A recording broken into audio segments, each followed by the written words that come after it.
তুমি তো এমন ছিলে না। যে মানুষ একসময় আমার হাত ধরে বলতো আমি তোমাকে কখনো কাঁদাবো না, আজ সেই মানুষটাই আমার চোখের সামনে বদলে গেল। তুমি তো এমন ছিলে না। বৃষ্টি থেমে গেছে ঠিকই, কিন্তু আকাশে এখনো ভেজা ভেজা অন্ধকার।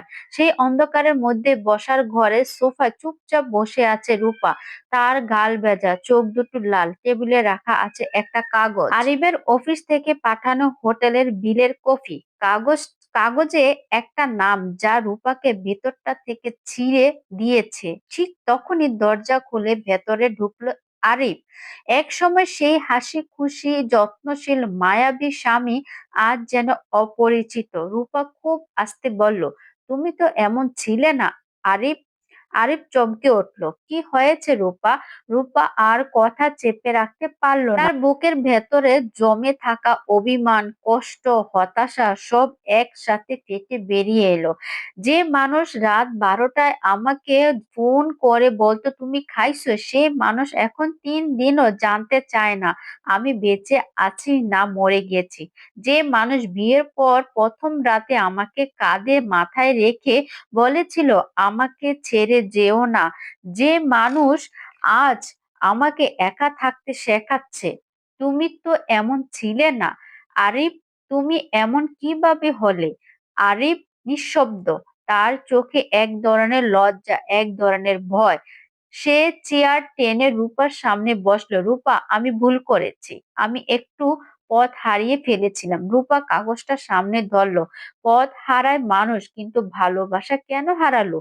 তোমার ব্যস্ততা বুঝি, অফিসের চাপ বুঝি, কিন্তু হোটেলের বিল, অপরিচিত নাম, এটা কোন চাপের অংশ? আরিবের গলা শুকিয়ে গেল, তার চোখে পানি চলে এলো। বিশ্বাস করো রূপা, ভুল করেছি, কিন্তু সেটা সেটা তোমার জায়গা নিতে আসেনি। রূপা মাথা নিচু করে বলল, মানুষ ভুল করতে পারে, কিন্তু ভুল করার পর সঠিক পথ বেছে না নিলে সেটা ভুল থাকে না, সেটা বিশ্বাসঘাতকতা হয়। ঘর নিস্তব্ধ। দূরে বাইরে বৃষ্টির ঝিরঝির শব্দ। আরিফ এগিয়ে এসে রূপার হাত ধরল। এই হাত যেটা সে আগে এত যত্ন করে ধরতো, এখন অপরাধে কাঁপছে।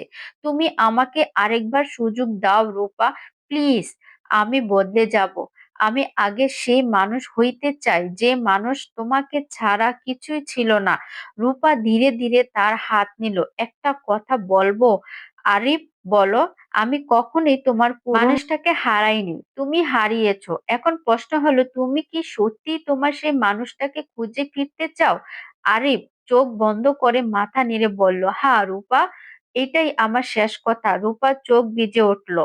তাহলে শোনো, ভালোবাসা শুধু মুখের কথা ফেরত আসে না, দিনগুলোর পরিবর্তনে, আচরণে বদলে ওসব ধৈর্য ফিরতে হয়। আমি অপেক্ষা করব, কিন্তু প্রতিদিন প্রমাণ করতে হবে তুমি সত্যি আগের মতো হতে চাইছো। কারণ আমি আরেকবার ভেঙে যাওয়ার মতো শক্ত নেই। আরিফ হাসতে বলল, আমি পারবো রূপা, আমি প্রমাণ করব। রূপা শেষবার বলল, হয়তো তখন আমি আবার বলতে পারবো, হ্যাঁ আরিফ, তুমি বদলেছ, এবার ভালো দিকে। কিন্তু আজ আজ শুধু এটুকুই বলি, তুমি তো এখন এমন ছিলে না। দুজনের মাঝে নীরবতা বলে দেয় এই সম্পর্কে শেষ না, বরং নতুন আগাতে জেগে ওঠা শুরুর গল্প। হ্যালো এভরিওয়ান, আসসালামু আলাইকুম। কেমন আছেন সবাই? আমি আজকে কপি ফুল রান্না করছি।